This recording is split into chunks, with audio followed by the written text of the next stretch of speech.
धन्यवाद। एक बार लंबे स्वर से ओम का उच्चारण करेंगे।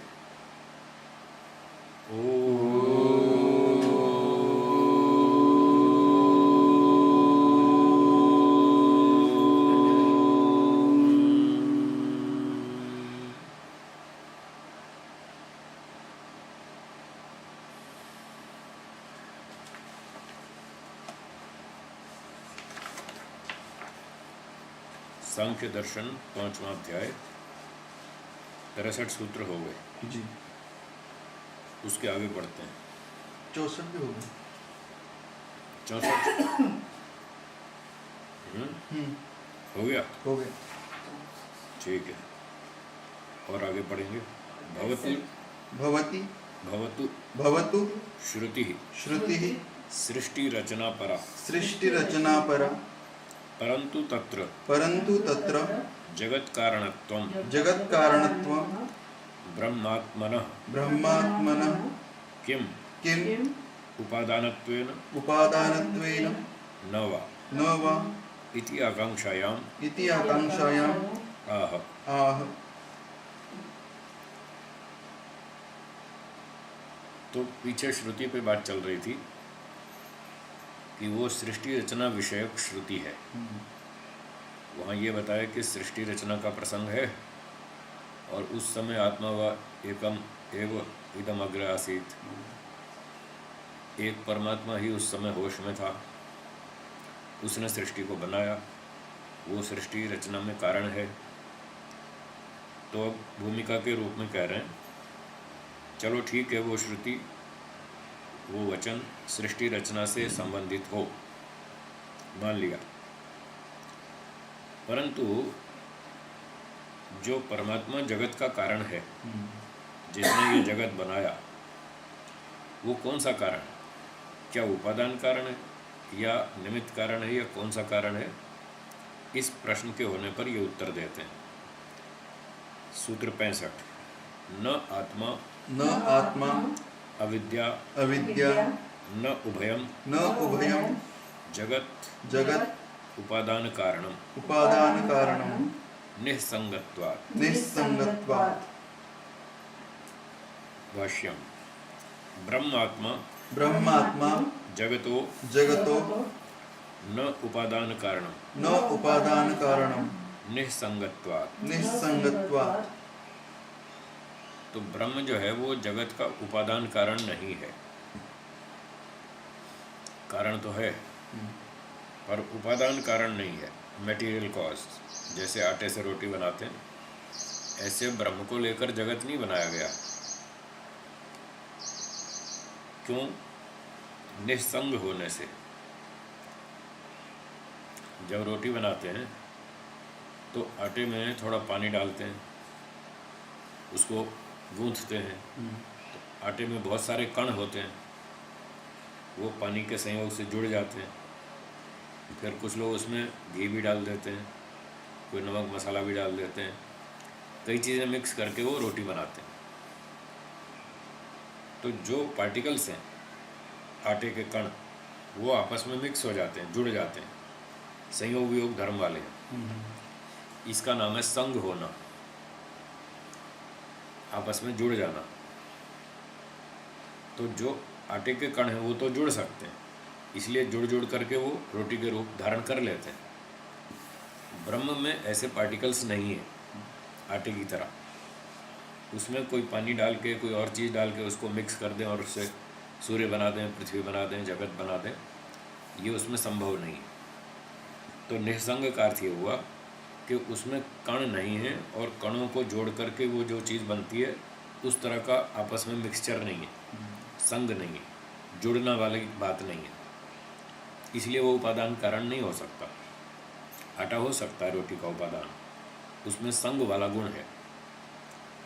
उपादानम ही खलु कमपि अन्यम संगत्य एव कार्यात्मना भासते। तो संग का एक स्वरूप तो ये बताया मैंने अभी आपको कि उसमें बहुत सारे कण होते हैं, वो मिल करके रूपांतर को धारण कर लेते हैं और कार्य वस्तु बन जाती है। संग का दूसरा अर्थ है कि जो रॉ मटेरियल होता है, कच्चा माल किसी चीज़ को बनाने का, वो किसी और निमित्त कारण के साथ कनेक्ट होता है, उसके साथ जुड़ता है। ये संग किसी अन्य निमित्त कारण के साथ जुड़ करके और फिर कार्य वस्तु बनती है, तैयार होती है। जैसे आटा जो है पाचक के साथ जुड़ेगा, पाचक बनाने वाला वो चेतन निमित्त कारण है। तो आटा चेतन पाचक की संगति से मिलकर के फिर वो रोटी बन जाएगा, अकेला नहीं बनेगा। तो ब्रह्म ऐसा भी नहीं है कि किसी और निमित्त कारण के साथ जुड़ करके जगत रूप धारण कर ले। उसको बनाने वाला, जगत को बनाने वाला कोई और चेतन निमित्त कारण भी नहीं है। इसलिए निसंग होने से ब्रह्म जो है वो जगत का उपादान कारण नहीं हो सकता, ऐसा कह रहे हैं। तो पंक्ति के अनुसार उपादान जो होता है वो किसी अन्य चेतन वस्तु की संगति करके ही कार्य रूप में प्रतीत होता है। मृत्तिका यथा कुंभकारम दंडचक्रादिकम संगत्य घटरूपेण कार्यात्मना संजायते। जैसे मिट्टी उपादान कारण है घड़े का, और वो कुम्हार, डंडा, चाक आदि आदि इन चीज़ों की संगति करके, इनके साथ जुड़ करके, कनेक्ट हो करके घट के रूप में, कार्य वस्तु के रूप में वो प्रकट हो जाती है मिट्टी। तो ब्रह्म जो है वो मिट्टी के समान नहीं है। उसको जगत रूप बनाने के लिए कोई चेतन वस्तु नहीं है निमित्त कारण, और चाक डंडा आदि कोई इंस्ट्रूमेंट्स भी नहीं है जो जगत बनाने में ब्रह्म को उपयोगी बना लें और जगत बना दें, ऐसा कुछ नहीं। तो एक बात हुई कि ब्रह्म परमात्मा जगत का उपादान कारण नहीं है।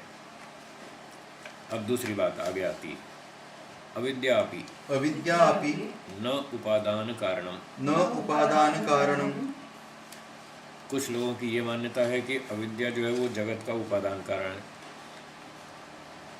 तो यहाँ उसका भी खंडन कर रहे हैं कि अविद्या भी जगत का उपादान कारण नहीं है। क्यों? कारण बताते हैं। अविद्या ही खलु अवस्तु रूपा न ही अवस्तु संसर्ग समर्थम। ब्रह्म जो है वो अवस्तु रूप है। नहीं, अविद्या जो है वो अवस्तु रूप है। अवस्तु कहने से मतलब है कि उसके पार्टिकल्स नहीं है, वो ठोस चीज़ नहीं है, परमाणु रूप नहीं है, वो तो एक मिथ्या ज्ञान है। तो मिथ्या ज्ञान तो कोई द्रव्य नहीं है, इसलिए वो उपादान बन ही नहीं सकता। जो मटेरियल हो वो उपादान बन सकता है।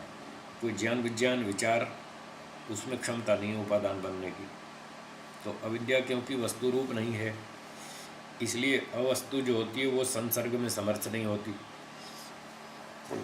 वो किसी निमित्त कारण के साथ या उपादान कारण, किसी इंस्ट्रूमेंट्स के साथ जुड़ जाए तो ऐसा वहाँ संभव नहीं है।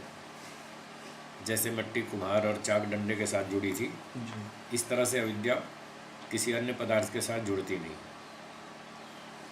तो अविद्या भी उपादान कारण जगत का नहीं हो सकती। ब्रह्मात्मा अथ अविद्या च परस्परम संगत्य उपादानं भवेत् तदपि न निस्संगत्वात् एव।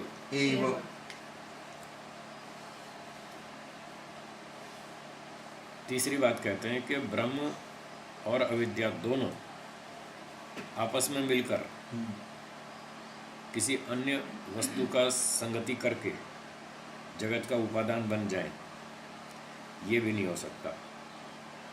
तीसरा पक्ष हुआ कि दोनों मिलकर उपादान बने, वो भी नहीं हो सकता। पहले दोनों का अलग अलग खंडन किया। अकेला ब्रह्म उपादान नहीं हो सकता, अकेली अविद्या उपादान नहीं हो सकती, अब दोनों मिलकर के भी उपादान नहीं बन सकते, क्योंकि ब्रह्म हेतु वही है। ब्रह्म तो खंड खंड रूप है नहीं, पार्टिकल्स लेस है, और जो अविद्या है वो वस्तु नहीं है, इसलिए दोनों ही कारण नहीं बन सकते और दोनों इकट्ठे मिलकर के भी उपादान कारण नहीं बन सकते। तदपि न, हाँ ये हो गया, पाठ पढ़ लिया, मैं अर्थ बता रहा हूँ। निसंगत्वादेव, क्योंकि वो सब निसंग हैं, अविद्या भी और ब्रह्म भी निसंग होने से ही ये दोनों मिलकर भी उपादान नहीं हो सकते। अब आगे पढ़ेंगे। न ही वस्तु अवस्तुनो संगो भवति, इन दोनों का आपस में भी संग नहीं हो सकता, ब्रह्म और अविद्या का, क्योंकि ब्रह्म तो वस्तु रूप तो है, अविद्या अवस्तु है। ब्रह्म वस्तु है पर उसमें कण नहीं है, टुकड़े नहीं है, फिर भी वस्तु तो है, चेतन वस्तु है, और अविद्या तो वस्तु ही नहीं है। तो इसलिए वस्तु और अवस्तु का संग हो नहीं सकता। नहीं, ऐसा नहीं होगा, वैसे तो होगा जैसे अपना होता है। इस तरह का जो संग जो बताया ना, मिट्टी जैसे कुम्हार के साथ जुड़ती है, उस तरह का संग नहीं होगा। ऐसे संग का निषेध कर रहे हैं कि वो इकट्ठे होकर उपादान बन जाएं, इस तरह का संग नहीं होगा। यूँ तो अविद्या जीवात्मा में घुस जाएगी, ब्रह्म में तो नहीं घुस सकती ना। तो ये बात भी यहाँ ध्यान रखनी है कि ब्रह्म और अविद्या का इस तरह से संग नहीं हो सकता कि वो दोनों मिल करके मटेरियल बन जाए। यहाँ तो इस एंगल से कह रहे हैं। और एक अलग स्वतंत्र दृष्टिकोण से देखें तो अविद्या जो मिथ्या ज्ञान है, उसका जीवात्मा के साथ तो संग हो सकता है, ब्रह्म के साथ नहीं हो सकता। वो सर्वज्ञ है, उसमें अविद्या घुस नहीं सकती। तो वो बात भी समझनी है। एवं सांख्य मते ब्रह्मात्मा जगतः उपादान कारणम न। इस प्रकार से सांख्य मत में ब्रह्मात्मा यानी परमात्मा जगत का उपादान कारण नहीं है, किंतु उपादान कारणम अंतरेण भवतु निमित्त कारणम इति न निषेधः तस्मात् निमित्त कारणम। तो सांख्य मत में परमात्मा जगत का उपादान कारण तो नहीं है, किंतु उपादान कारण से भिन्न, उसके अतिरिक्त वो निमित्त कारण हो सकता है। वो चेतन होता है निमित्त कारण, परमात्मा चेतन है और सर्वज्ञ भी है, पूरे ब्रह्मांड को बनाने की योग्यता रखता है, क्षमता रखता है, आदि आदि गुणों के कारण से वो परमात्मा जगत का निमित्त कारण तो है। सांख्य इस बात को स्वीकार करता है कि परमात्मा जगत का निमित्त कारण है, उपादान कारण नहीं। ये मतलब सूत्रार्थ। न आत्मा, अर्थ में पढ़ता हूँ, आप सुनिए। जगत उपादान कारणम न आत्मा, जगत का उपादान कारण परमात्मा नहीं है। यहाँ आत्मा शब्द ईश्वर के लिए आया। जगत का उपादान कारण ईश्वर नहीं है, और न अविद्या, और अकेली अविद्या भी नहीं है, क्योंकि वो वस्तु रूप नहीं है, उसमें परमाणु नहीं है। न उभयम, तीसरी बात, ये दोनों इकट्ठे मिलकर के भी नहीं बन सकते।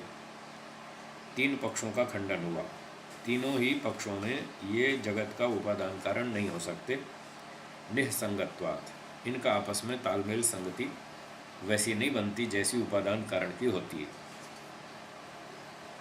ये थोड़ा स्पष्ट नहीं होगा। कौन सा? ये अभी तीनों का, जैसे ये उपादान एक, निमित्त कारण एक, परमात्मा उपादान कारण नहीं हो सकता है। हाँ, क्योंकि वो उपादान में तो मटेरियल होता है ना। हाँ। तो परमात्मा कोई मटेरियल तो है नहीं। हाँ। वो तो चेतन है। हाँ। तो चेतन वस्तु किसी भी पदार्थ का उपादान कारण नहीं होती। हाँ। ठीक है। ठीक है। हाँ। जैसे आप रोटी बनाते हैं। हाँ। तो रोटी बनाने वाला चेतन जो है वो रोटी बनाने का निमित्त कारण तो है, पर वो रोटी का उपादान नहीं है। उपादान तो आटा है। तो ब्रह्म जो है वो चेतन निमित्त कारण है जगत का, वो उपादान नहीं है। उपादान कारण प्रकृति है। प्रकृति है उपादान, वो मटेरियल है। उपादान हमेशा मटेरियल होता है, जड़ वस्तु होती है। चेतन तो निमित्त कारण हो सकता है, वो उपादान कभी नहीं होगा। यहाँ आत्मा से दोनों का भी ग्रहण करे तो ले सकते हैं। हाँ, दोनों भी ले सकते हैं, कोई दिक्कत नहीं। पर ये प्रचलन में वो ईश्वर को ही उपादान बोलते हैं, इसलिए वैसे ही अर्थ कर दिया भाष्यकार ने, वैसे ही अर्थ किया जो प्रचलन में है। आगे भूमिका पढ़ते हैं 66वें सूत्र की।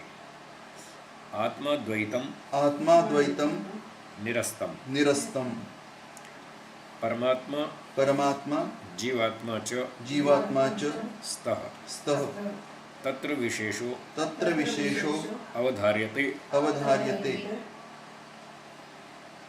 तो यहाँ कह रहे हैं आत्मा अद्वैतम निरस्तम, आत्मा एक है, इस बात का खंडन हो चुका, पहले खंडन कर चुके हैं। आत्मा और परमात्मा दोनों एक नहीं है, बल्कि दोनों अलग अलग हैं। परमात्मा और जीवात्मा दोनों अलग अलग हैं, ये सिद्ध हो गया। अब दोनों में भेद क्या है? विशेष माने भिन्नता, दोनों में अंतर डिफरेंस क्या है, वो अंतर बताएंगे। अवधार्यते निश्चित किया जाता है, उसके भेद का निश्चय किया जाता है। तो आत्मा और परमात्मा का भेद बतला रहे हैं इस सूत्र में। सूत्र 66 बोलिए। न एकस्य आनंद चिद्रूपत्वे द्वयोर भेदात् परमात्म जीवात्मनो एकस्य जीवात्मनः आनंद चिद्रूपत्वे न स्तः।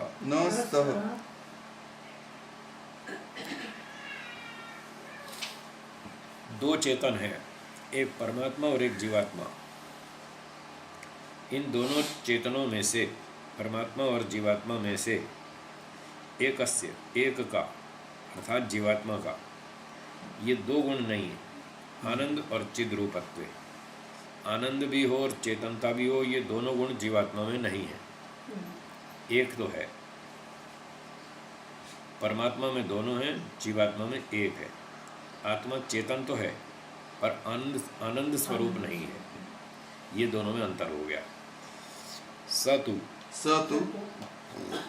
चिदेव स मतलब आत्मा, जीवात्मा। जीवात्मा केवल चेतन ही है, आनंद उसमें नहीं है। परमात्मनस्तु स्तः एव। परमात्मा में दोनों गुण हैं, ये द्विवचन स्तः, अस्ति स्तः सन्ति। तो परमात्मा में दोनों गुण हैं, वो चेतन भी है और आनंद स्वरूप भी है। जीवात्मा केवल चेतन है, उसमें आनंद नहीं है। यदि आनंद होता तो बेचारा भटकता ही क्यों? सारा दिन भटकता रहता है आनंद के लिए। कभी खीर खाएगा, कभी हलवा खाएगा, कभी पकौड़ी खाएगा, कभी खिचड़ी खाएगा, कभी रसगुल्ला खाएगा। सारा दिन वो भागता रहता है इस आनंद के लिए। यदि उसके पास पहले से अपना आनंद होता तो इधर उधर भटकता नहीं। जैसे ईश्वर के पास अपना आनंद है, वो कहीं नहीं भटकता, वो अपना आनंद में मस्त रहता है। ऐसे ही जीवात्मा भी रहता आनंद में, अगर होता तो उसके पास। तो आगे बढ़ेंगे। कुतः भेदात् भेदेन वर्णनात् रसो वै सः रसम ही एव अयम लब्ध्वा आनंदी भवति। तो परमात्मा में तो दोनों चीज़ें हैं, आनंद भी और चेतनता भी। जीवात्मा में एक ही चीज़ है, केवल ज्ञान चेतनता है, आनंद नहीं है। तो ये जो अंतर बताया जा रहा है, ये कैसे बता रहे हैं? इसका उत्तर दिया भेदेन वर्णनात्। शास्त्रों में दोनों का भेद से वर्णन है, दोनों का अलग अलग वर्णन है। क्या वर्णन है? रसो वै सः, वह तो आनंद स्वरूप है परमात्मा, सह परमात्मा रसः। यहाँ रस का अर्थ आनंद लेंगे, क्योंकि ये बात वाक्य के अगले टुकड़ों से पता चलती है, अगले शब्दों से। तो वह रस स्वरूप है, फिर कहते हैं रसम ही एव अयम लब्ध्वा, अयम जीवात्मा इस रस को प्राप्त करके आनंदी भवति, वो आनंदी हो जाता है। इसका मतलब रस का अर्थ यहाँ आनंद करना चाहिए। यहाँ रूप रस गंध प्रकृति वाला रस नहीं लेंगे, जो रसना इंद्रिय से हम चखते हैं वो अर्थ नहीं लेंगे। यहाँ रस का अर्थ करेंगे आनंद। परमात्मा आनंद स्वरूप है इस आनंद स्वरूप परमात्मा को ये जीवात्मा प्राप्त करके आनंदी हो जाता, उसको आनंद मिल जाता। तो इस प्रकार से शास्त्रों में दोनों में अंतर बताया, परमात्मा में आनंद है, जीवात्मा में नहीं है। अत्र आनंदो जीवात्मनि नास्ति चेतनत्वम एव इति स्पष्टम। इस वचन में बता रहे हैं कि आनंद जीवात्मा में नहीं है और चेतनता ही है केवल, ये बात बिल्कुल साफ है। तथा आनंदस्तु परमात्मनि विद्यते, और आनंद तो परमात्मा में है, रसो वैसा इन शब्दों में बताया। तम आनंद रूपम लब्ध्वा ही जीवात्मा आनंदम अनुभवति।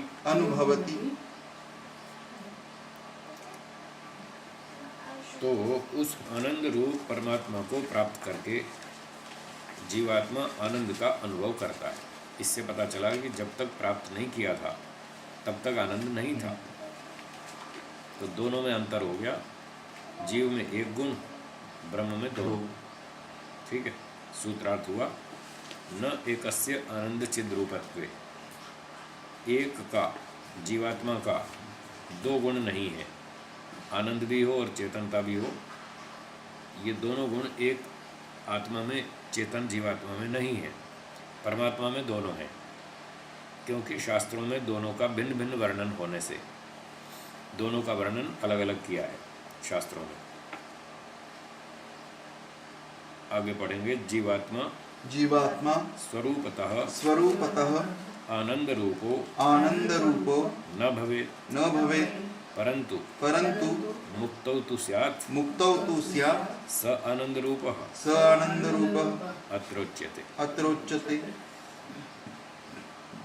पूर्व पक्षी ने प्रश्न उठाया कि चलो हम आपकी बात मान लेते हैं कि जीवात्मा स्वरूप से आनंद वाला, आनंद रूपी न हो, उसका स्वभाव से आनंद ना हो, परंतु कम से कम मुक्ति में तो आनंद रूप हो जाएगा, मोक्ष हो जाएगा, तब तो आनंद रूप हो जाएगा, ऐसा तो मान लें। इसका उत्तर देते हैं। दुख निवृत्तेर गौण भाष्यम मुक्तौ दुख निवृत्तिर जायते तदा तत्र आनंद रूपो भवति आत्मा गौणो न मुख्यः। कभी कभी कह देते हैं भाई जीवात्मा मुक्ति में तो आनंद स्वरूप हो जाएगा, ऐसा कह देते हैं लोग प्रवाह से। तो सिद्धांती कह रहे हैं मान लो कोई कह भी दे कि मुक्ति में दुख तो रहेगा नहीं, मुक्ति में दुख की निवृत्ति हो जाएगी और वहाँ जीवात्मा आनंद स्वरूप हो जाएगा, ऐसा यदि कोई कह दे तो ये गौण कथन है, मुख्य कथन नहीं है। वहाँ पर भी कोई उसका स्वरूप बदल थोड़ी जाएगा, आनंद से युक्त हो जाएगा, आनंद स्वरूप नहीं हो जाएगा। स्वरूप का तो मतलब होता है अपना। जैसे ईश्वर आनंद स्वरूप है, उसका तो अपना गुण है आनंद, जीव का अपना तो है ही नहीं, न मुक्ति में न बंधन में, वो हमेशा बाहर से ही लेता है। सुख भी और दुख भी दोनों ही उसके अपने नहीं है, क्योंकि सांख्य में हम पहले नियम पढ़ चुके हैं, जो गुण जिस पदार्थ का अपना होता है वो उसको कभी छोड़ता नहीं। जैसे गर्मी अग्नि का गुण है, गर्मी अग्नि को छोड़ देगी? नहीं छोड़ेगी ना। तो ऐसे ही आनंद यदि जीवात्मा का अपना गुण होता तो कभी भी नहीं छूटता, पर वो तो छूट जाता है। दुख भी उसका छूट जाता है, सुख भी छूट जाता है, दोनों छूट जाते हैं। इससे पता चलता है ना तो सुख उसका अपना गुण है, न दुख अपना गुण है, दोनों ही बाहर से आ रहे हैं। प्रकृति से दो चीज़ें आ रही हैं, सुख भी आ रहा है, दुख भी आ रहा है, बल्कि एक और तीसरा भी आ रहा है, मूर्खता अविद्या, वो भी प्रकृति की वजह से आ रही है। सत्व रज और तम, सुख दुख और मोह, ये तीनों तो प्रकृति से आ रहे हैं। और ईश्वर से आनंद मिल रहा है, ज्ञान मिल रहा है, आदि आदि बहुत सारे गुण मिल रहे हैं। तो इस बेचारे के पास तो कुछ भी नहीं है, ये तो खाली बैठा है, कभी प्रकृति से लेता है, कभी ईश्वर से लेता है, बस इधर से उधर से लेता रहता है, इसलिए सारा दिन भटकता रहता है, कभी इधर कभी उधर। तो मुक्ति में फिर भी कोई कह दे कि जीवात्मा आनंद स्वरूप हो जाता है, तो ये गौण कथन है, मुख्य नहीं। न ही तदा न हि तदा स स आनंद रूपो भवति, आनन्दरूपो भवति, किंतु किन्तु स स आनंदी भवति। आनन्दी भवति। तेन आनंद रूपेण तेन आनन्दरूपेण परमात्मना परमात्मना सह सह आनंदी आनन्दी धनेन धनेन धनी इव धनी इव भवति। भवति। एक दृष्टांत दिया, एक गरीब आदमी था, उसके पास 2-4 रुपए थे, ज़्यादा थे नहीं। उसने मेहनत की, खूब पैसे कमा लिए, उसने 10 करोड़ कमा लिए, मान लो धीरे धीरे 10 करोड़ जमा कर लिए। अब वो धन से युक्त हो गया, तो धन से युक्त होने पर धनी तो कहलाएगा, धन स्वरूप नहीं कहलाएगा। वो तो बाहर से आई हुई चीज़ है पैसा। तो जैसे धन की प्राप्ति होने से धनी हो जाता है, धन स्वरूप नहीं हो जाता, ऐसे ईश्वर से आनंद प्राप्त करके आनंदी हो जाएगा, आनंद स्वरूप नहीं होगा, उसका स्वरूप थोड़ी बदल जाएगा, वो तो वही रहेगा। तो ऐसा यहाँ पर समझना चाहिए, वो आनंदी हो जाएगा आनंद रूप परमात्मा के साथ जुड़ करके। और जैसे धन से जुड़कर व्यक्ति धनी हो जाता, इस तरह से। तो सूत्रार्थ हुआ दुख निवृत्तिर गौण। मुक्ति में यदि कोई कहे कि जीवात्मा आनंद स्वरूप हो जाता है, तो ये गौण कथन है। वहाँ पर दुख हट गया, इसलिए उसने आनंद स्वरूप कह दिया। वास्तव में वो आनंद स्वरूप नहीं होता, आनंदी हो जाता है, आनंदित हो जाता है, आनंद से युक्त हो जाता है। तदा तदा आनंद रूपत्वम आनन्दरूपत्वं तस्य तस्य विमुक्ति प्रशंसा विमुक्ति प्रशंसा मंदानाम। मन्दानां। तो जब मुक्ति में ये कह दिया कि जीवात्मा आनंद स्वरूप हो जाता है, वो ऐसा क्यों कह रहे हैं जब वो होता तो है नहीं, फिर आनंद स्वरूप हो जाता है, ऐसा क्यों कह रहे हैं? उसका कारण बताते हैं इस सूत्र में। मुक्ति मुक्ति नहीं, मुक्तौ मुक्तौ आनंद आनंद अभिव्यक्ति अभिव्यक्ति खलु खलु विमुक्ति प्रशंसा विमुक्ति प्रशंसा मंदानाम मन्दानां दृष्टौ दृष्टौ विवेकिनाम विवेकिनां तु तु दुख निवृत्ति। दुःखनिवृत्तिः। अलग अलग दृष्टिकोण है, अलग अलग परिभाषा है। एक ही चीज़ को दो व्यक्ति अलग अलग एंगल से देखते हैं। गिलास में आधा पानी भरा है, आधा खाली है, तो स्थिति दो व्यक्तियों के सामने एक जैसी है। आधा पानी भरा है, आधा खाली है। एक कहता है आधा पानी भरा हुआ है, दूसरा कहता है आधा खाली है। बात दोनों की ठीक है, स्थिति वही है, लेकिन दृष्टिकोण अलग अलग। तो मुक्ति का स्वरूप तो सबके लिए एक जैसा है, पर एक अज्ञानी व्यक्ति है, एक तत्वज्ञानी व्यक्ति है, दोनों की दृष्टि में परिभाषा अलग है।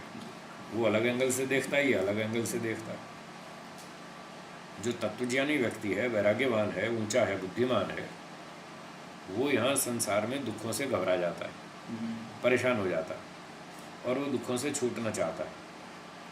उसको यहाँ दुख दिखता है, सुख की नहीं पड़ी उसको, कहता सुख मिले ना मिले, ये दुख छूटना चाहिए, इससे मैं तंग आ गया, ये दुख नहीं आना चाहिए। अब है खा लेते हैं, फिर भोजन पचता नहीं, फिर पेट में गैस होती है, फिर रात को नींद नहीं आती, बहुत परेशानी, फिर बुखार आ जाता है, फिर सर्दी होती है, जुकाम हो जाता है, फिर धूप तेज़ निकलती है, गर्मी लगती है, सर दुखता है, फिर अड़ोसी पड़ोसी कई बार तंग करते हैं, रात को स्टीरियो बजाते हैं, देर तक सोने नहीं देते, फिर सरकार कभी उल्टे सीधे कानून लगाती है।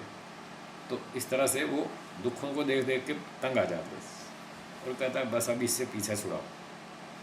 तो जिसको दुनिया ऐसे दिखती है कि यहाँ दुख ही दुख है, चारों ओर दुख ही दुख है, वो बुद्धिमान है, विवेकी व्यक्ति है। उसको यदि कहा जाए कि तुम मुक्ति प्राप्त करो, ये तुम्हारे दुख छूट जाएंगे, तो कहेगा ठीक है, मुझे स्वीकार है, मैं तो इन दुखों से छूटना चाहता हूँ, बस अब मैं मोक्ष में जाऊँगा, मुझे नहीं रहना यहाँ संसार में।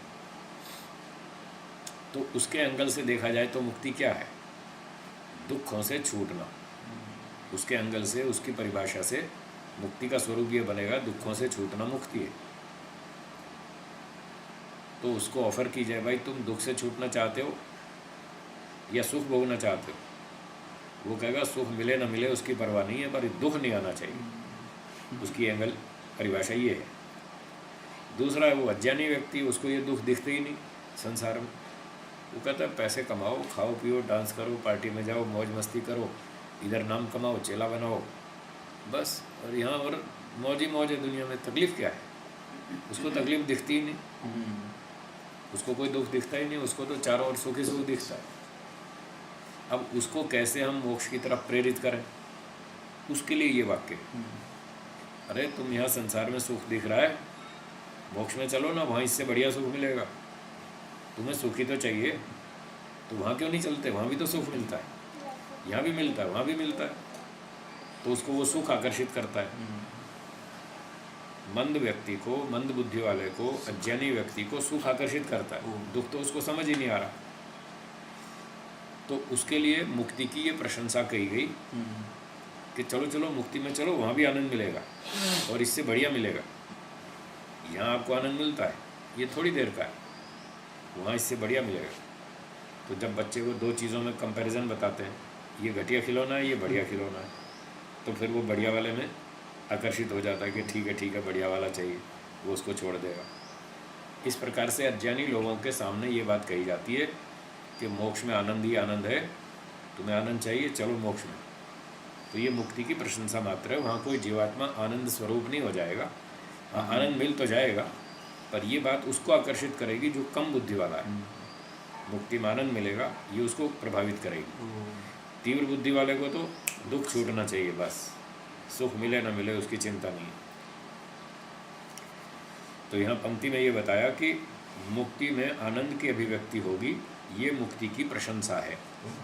और मंदानाम दृष्टम, ये मंद बुद्धि वालों, अज्ञानी लोगों की दृष्टि में है कि वहाँ आनंद मिलेगा, ताकि वो भी मोक्ष की ओर प्रेरित हो। विवेकी नाम तो दुख निवृत्ति है। विवेकी बुद्धिमान लोगों की दृष्टि में तो दुख से छूटना ही मुक्ति है।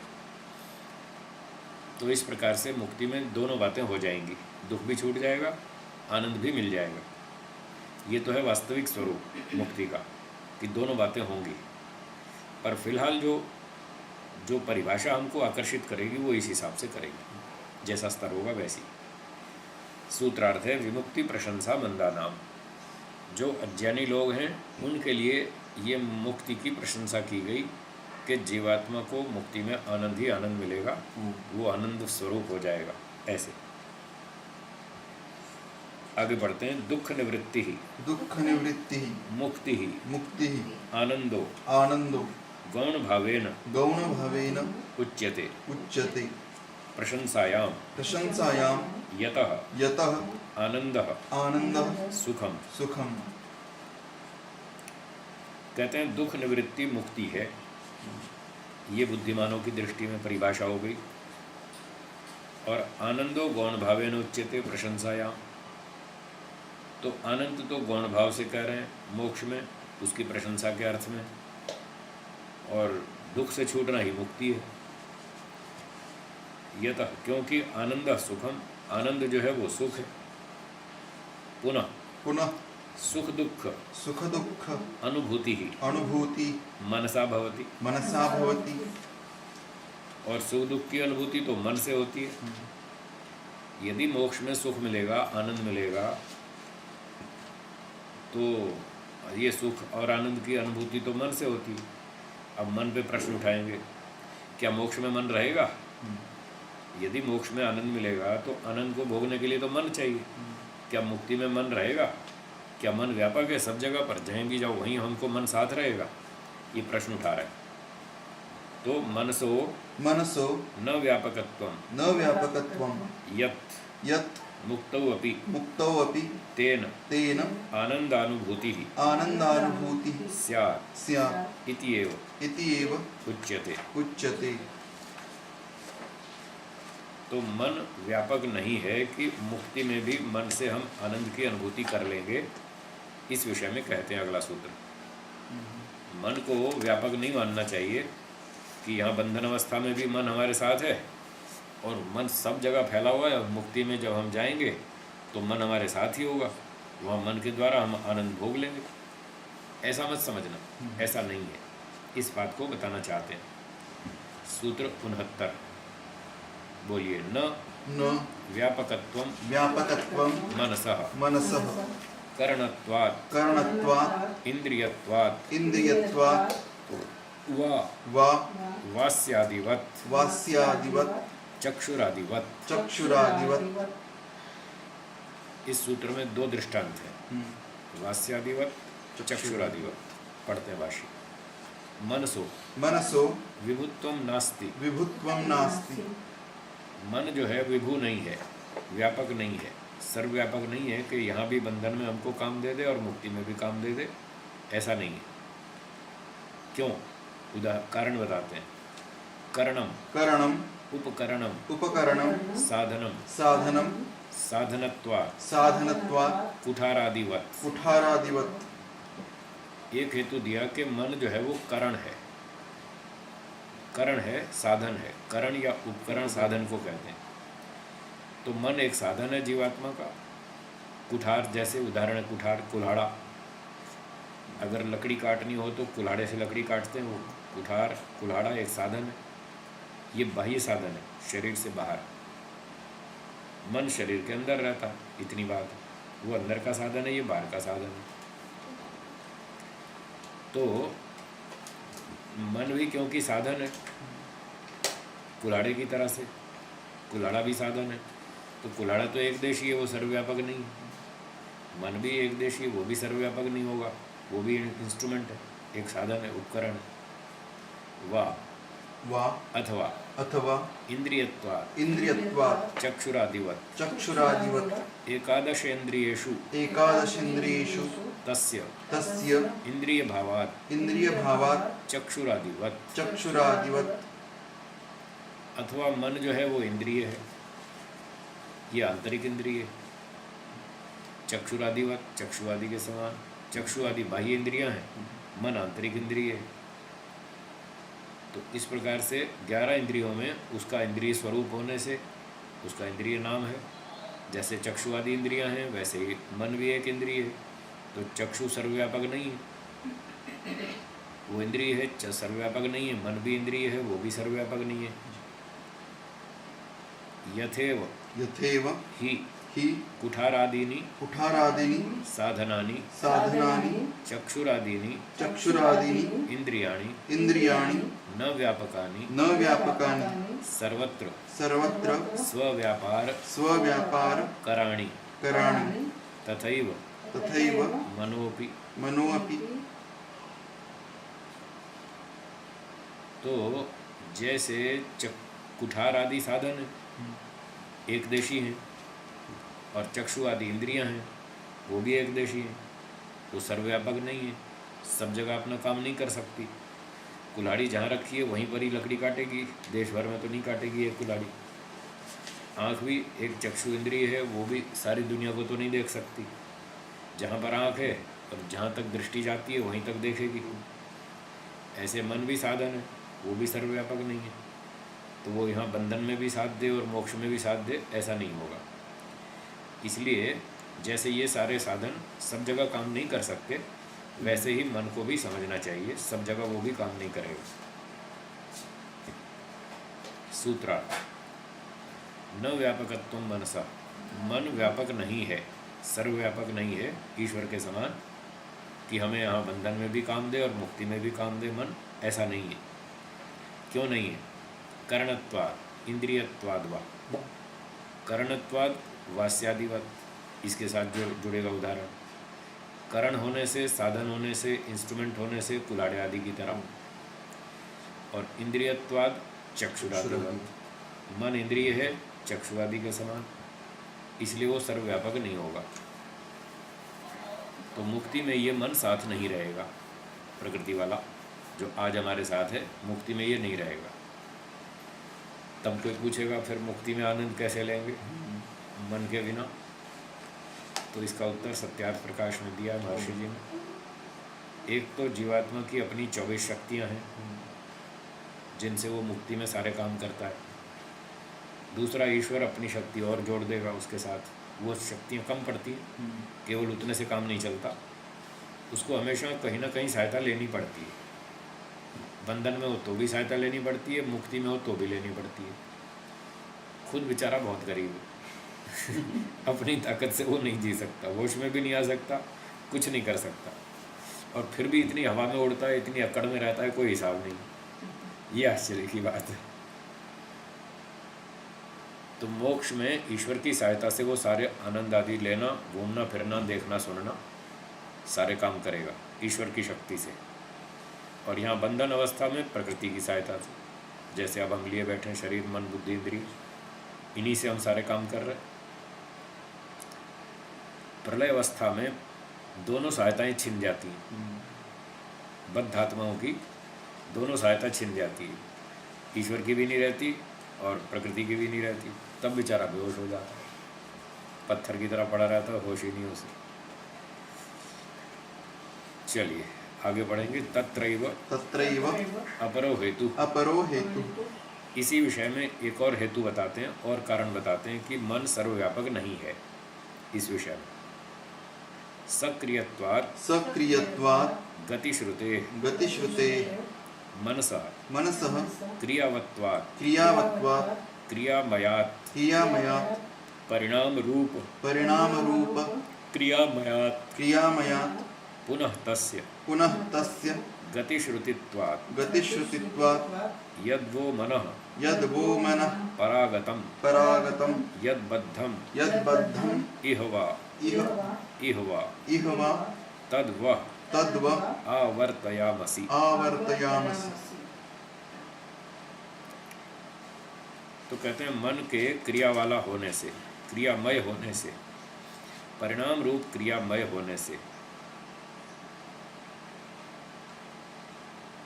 तो एक तो कारण बताया कि उसमें परिणाम रूप क्रिया होती है। सेब में जैसे गलना सड़ना परिणाम होता है, घटना बढ़ना कटना जुड़ना गलना सड़ना, ऐसे अवयवों में गति होती है। ऐसे मन के भी अवयव हैं, वो भी सत्वरजतम से बना है, उसके भी पार्टिकल्स हैं। तो मन अवयवों वाला होने से सावयव द्रव्य है, सावयव द्रव्य परिणामी होता है और वो सर्वव्यापक नहीं होता। तो मन भी सावयव है, सर्वव्यापक नहीं होगा। दूसरी बात गतिश्रुते है, पुनः तस्य गतिश्रुतित्वात्, और उसकी गति ये सुनाई देती है कि यद वो मनः परागतम, जो आपका मन दूर चला गया। एक विद्वान लोग कह रहे हैं, सामान्य लोगों को विद्वान लोग कह रहे हैं, भाई देखो आपका मन इधर उधर भटकता रहता है ना, चलो मैं आपके मन को वापस लाता हूँ, सावधान हो जाओ, अभी आपका मन वापस आ जाएगा। अभी दिल्ली की चांदनी चौक में घूम रहा है, अभी बम्बई की चौपाटी में चला गया, अभी मैं वापस लाता हूँ, देखो ध्यान से सुनो। तो जो आपका मन परागतम दिल्ली चला गया, चांदनी चौक बम्बई चौपाटी में चला गया, यदबद्धम, और जो बंधा हुआ है, इहवा, इस वस्तु में या इस वस्तु में, मिठाई में, सोने में, चांदी में, बच्चों में, परिवार में, संपत्ति में, जॉब में, व्यापार में, इधर उधर कहाँ कहाँ जो फंसा हुआ है तुम्हारा मन, तद वह आवर्तयामसि, उस तुम्हारे मन को हम वापस लाएंगे, वहाँ से अभी उखाड़ देंगे और यहाँ परमात्मा में जोड़ देंगे। तो मन इधर उधर भागता है, इधर जाता है उधर जाता है, इससे सिद्ध होता है कि वो सर्वव्यापक नहीं है। व्यापक होता तो इधर उधर क्यों भागता, कभी इधर की सोचता है कभी उधर की सोचता है, कभी आँख के साथ जुड़ता है कभी कान के साथ जुड़ता है, कभी पाँव के साथ जुड़ता है, अलग अलग इंद्रियों के साथ जुड़ता रहता है। उसकी गति सुनाई देने से सिद्ध होता है वो सर्वव्यापक नहीं। गच्छति इव च मनः, और मन ऐसा लगता है बस ये गया और वो गया।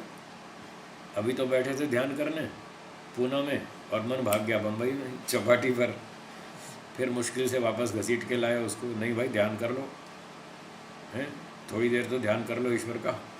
तो वहाँ से जैसे तैसे खींच के लाए और थोड़ी देर में बेंगलोर चला गया, फिर वहाँ भागता है फिर वहाँ भागता है फिर वहाँ भागता है, यद जागृतो दूरम उदयति। तो इस प्रकार से मन तो भागता ही रहता है, इससे पता चलता है वो एक देशी है, सर्वव्यापक नहीं है। तो सूत्रार्थ है सक्रियत्वात् गतिश्रुते, क्रियावान होने से, परिणाम क्रिया वाला होने से वो एक देशी सिद्ध होता है। सर्वव्यापक नहीं। और गति श्रुते इधर उधर भागता है, इससे भी पता चलता है वो एकदेशी है। अब यहाँ ये समझना है कि गच्छति इव च मना, ऐसा लगता है जैसे चौपाटी पे पहुँच गया हो, गया तो नहीं है तो इधर ही शरीर में ही है, पूना में ही, बाहर नहीं निकला। लगता ऐसा है कि बाहर निकल गया। न्याय दर्शन में बताया यदि शरीर से मन बाहर निकल गया तो शरीर धड़ाम से गिर पड़ेगा, शरीर धड़ाम से गिर पड़ेगा, फिर वो ऐसे स्थिर नहीं रहेगा जैसे अब बैठा है। क्यों? क्योंकि मन के जितने कार्य हैं उन सब कार्यों में से एक कार्य है शरीर को धारण करना। आपका दिमाग मस्तिष्क सब बैलेंस में है इस समय, तो ये जो मस्तिष्क आदि सब बैलेंस में है, इसकी वजह से आपका शरीर ठीक से टिका हुआ है। यदि आपका ब्रेन का बैलेंस बिगड़ा तो आप यूँ धड़ाम से चक्कर आएगा और धड़ाम से गिर पड़ेंगे। तो उसको बराबर स्थिर रखने में मन का सहयोग है। यदि ये मन शरीर से बाहर निकल गया तो जो मन का सहयोग मिल रहा है मस्तिष्क को स्थिर रखने का, वो ख़त्म हो जाएगा, और उसके ख़त्म होने पर शरीर गिर पड़ेगा, ग्रेविटेशन फोर्स की वजह से धड़ाम से गिर पड़ेगा। इसलिए मन शरीर से बाहर नहीं जाता, सिर्फ ऐसा कह देते हैं कि दूर दूर चला जा रहा है। कोई अमेरिका जा रहा है किसी का मन, जिसने अमेरिका देखा है उसका मन अमेरिका चला जाता है, जिसने लंदन देखा है तो उसका मन लंदन चला जाता है। तो वो दूर दूर जाने के समान व्यवहार करता है, वास्तव में चला नहीं जाता, रहता यहीं पर ही। फिर भी शरीर में तो इधर उधर भागता है, ये तो पक्की बात है। जिस इंद्रिय के साथ मन जुड़ेगा उस इंद्रिय का काम शुरू हो जाएगा, और जिस इंद्रिय से मन का कनेक्शन कट जाएगा उसका काम बंद हो जाएगा। तो 10 इंद्रियां हैं तो बारी बारी से सब इंद्रियों के साथ जुड़ता है, तो इससे इतना तो सिद्ध हो ही जाता है कि वो गति कर रहा है। कभी आँख के साथ जुड़ रहा है, कभी पाँव के साथ जुड़ रहा है, कभी हाथ के साथ जुड़ रहा है, तो गतिशील तो सिद्ध हो ही गया। और यदि गतिशील सिद्ध हो गया तो एकदेशी भी सिद्ध हो गया, सर्वव्यापक नहीं रहा। इस प्रकार से जानना चाहिए। एक बात और प्रासंगिक सुना देता हूँ। ये जो मंत्र आया था अथर्ववेद का कि तुम्हारा मन जो उधर भाग गया इधर भाग गया, मैं उसको वापस लाता हूँ, ये कैसे होगा? उसका मन, लोगों का मन विद्वान लोग वापस कैसे ले आएंगे? तो उसकी टेक्निक ये है, जिस जिस वस्तु में मन फंसा हुआ है, आसक्त है, उस वस्तु के दोष बताएंगे, हानियाँ बताएंगे कि आपका मन सोने चांदी में फंसा है, उसमें ये हानियाँ हैं, ये खतरा है। आपका मन संपत्ति में, ऊंचे पद में फंसा हुआ है, सम्मान में फंसा हुआ है कि मुझे बहुत प्रतिष्ठा मिलेगी, उसमें मन आसक्त है। तो प्रतिष्ठा कितने दिन रहेगी? हैं? जब तक जीवित हैं तब तक रहेगी। हमारे मरने के बाद तो हमें पता नहीं कौन हमारा नाम गीत गा रहा है कि नहीं गा रहा, हमें क्या मालूम। तो हमारी प्रतिष्ठा की कीमत तभी तक है जब तक हम जीवित हैं। और जीवन का कितने दिन का भरोसा है? एक दिन का भी नहीं। क्यों खामखा इतनी मगजमारी करो? एक दिन का भरोसा नहीं और खामखा प्रतिष्ठा के पीछे भाग रहे।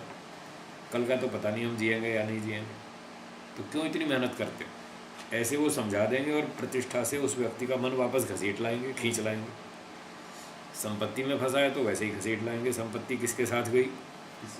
किसी के साथ नहीं, आपके साथ भी नहीं जाएगी। फिर क्यों इसके पीछे अपनी एनर्जी वेस्ट करते हो? क्यों शक्ति, समय, बुद्धि नष्ट कर रहे हो? बस जीने के लिए कमा लो, उसका विरोध नहीं है। जीने तक के लिए पैसे कमाओ, खर्चा पानी ठीक निकलना चाहिए, फालतू जमा मत करो। वो सब हानिकारक है, दुखदायक है, और अपना मुख्य काम रह जाएगा। गौण काम में सारी शक्ति चली जाएगी। अंत में पछताएंगे, साहब कुछ किया नहीं, अब होता नहीं। अब शक्ति नहीं रही, अब होता नहीं। जब शक्ति थी तो किया नहीं, तो पश्चाताप होगा। इसलिए पश्चाताप न करना पड़े तो अभी से बुद्धिमत्ता करो। ऐसे वो विद्वान लोग जनता का मन वापस खींच लाएंगे और ईश्वर के गुण समझाएंगे, ईश्वर के लाभ बताएंगे।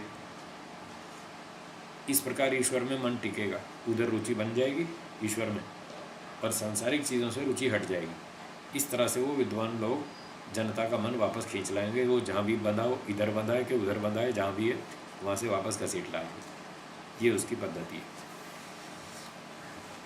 तो मनो न स्यात् मनो न स्यात् व्यापकम व्यापकम किंतु किंतु भवेद अणु भवेदणु यथा जीवात्मा यथा जीवात्मा अणुरस्ति। अणुरस्ति।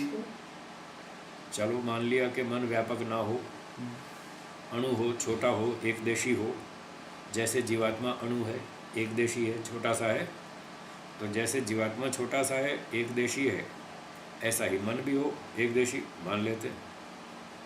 स मोक्षे समोक्षे अवतिष्ठते अवतिष्ठते तद्वत् तद्वत् मनोऽपि मनोऽपि स्याद् अणु स्यादणु मोक्षानंदम मोक्षानंदम परिचाययेत् परिचाययेत् अत्रोच्यते। अत्रोच्यते।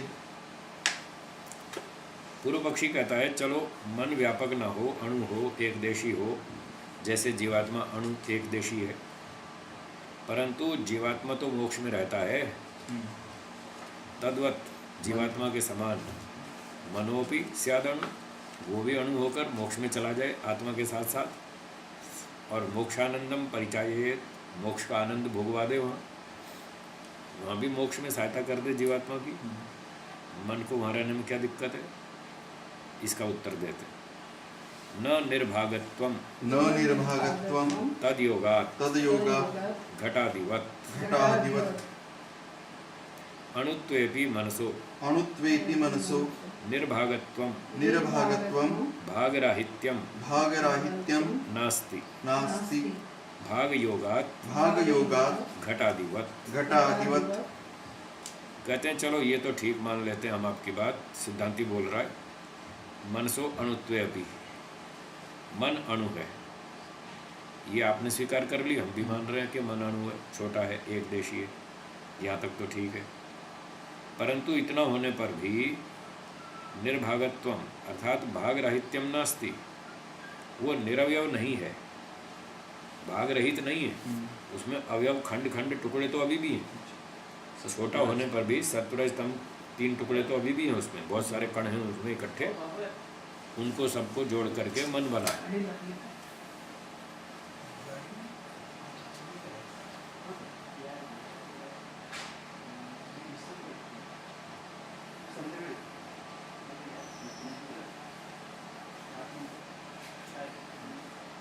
कितना सूक्ष्म बताया सर। बहुत बढ़िया, बहुत अच्छा होता है। फिर भी जीवात्मा में अभिमान क्यों इतना है फिर? अविद्या। नहीं, अविद्या तो अविद्या बहुत खतरनाक है, अविद्या की बहुत बहुत महिमा है इसकी, अच्छे अच्छों को घुमा देती है अविद्या। सारा ये जाल अविद्या के कारण तो फैला ही। छोटे बच्चे से लेकर बड़ों तक अभिमान होता है, ये बच्चे भी खेलेंगे ना, बहुत ऐसे देखते हैं हम तो, बहुत अभिमान होता है। इनके भी तो पूर्व जन्मों के संस्कार है ना, ये पूर्व जन्म से साथ लेकर आए संस्कार, और यहाँ बचपन से माता पिता और सिखा देते, पड़ोसी पड़ोसी सिखा देते, हाँ ऐसे ऐसे रहना, ऐसे ऐसे ऐसे नहीं रहना, ऐसे रहना, तो उसको सब सिखा देते हैं अभिमान करना, ऐसे हाथ नहीं फैलाना, ऐसे रहना, तो वो बेचारे सीख जाते हैं। तो ये सब ट्रेनिंग दी जाती है, बचपन से दी जाती है, और पूर्व जन्मों के संस्कार भी होते हैं। अविद्या कितने ही जन्मों से चली आ रही है, उसी के प्रभाव से ये सब अभिमान आदि दोष आते हैं। इसी अविद्या के चक्कर में तो दुनिया चल रही है। जब तक अविद्या रहेगी तब तक ये चक्कर चलेगा। जिसकी अविद्या खत्म हो गया मोक्ष में, वो यहाँ क्यों रहेगा?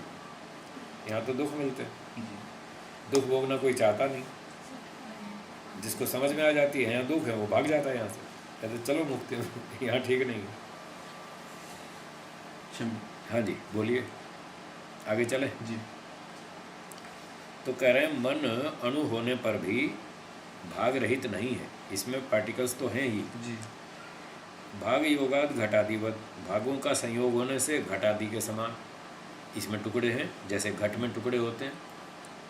आगे पढ़ेंगे यथा घटः यथा घटः पटः पटः कटो कटो वा इति एवं आदि पदार्थः स्वभागैर्युक्तः प्रयुक्तश्च भवति। तो जैसे घटः घड़ा, पटः कपड़ा वस्त्र, और कटः चटाई दरी आदि, कोई भी चद्दर कपड़ा कुछ भी हो, तो जैसे घड़ा, कपड़ा, चटाई, वस्त्र आदि आदि आदि पदार्थ अपने भागों से युक्त होता है, प्रयुक्त होता है, भाग सहित होता है, कॉम्बिनेशन ऑफ पार्टिकल्स होता है, और वो एक देशी होता है, छोटा सा होता है।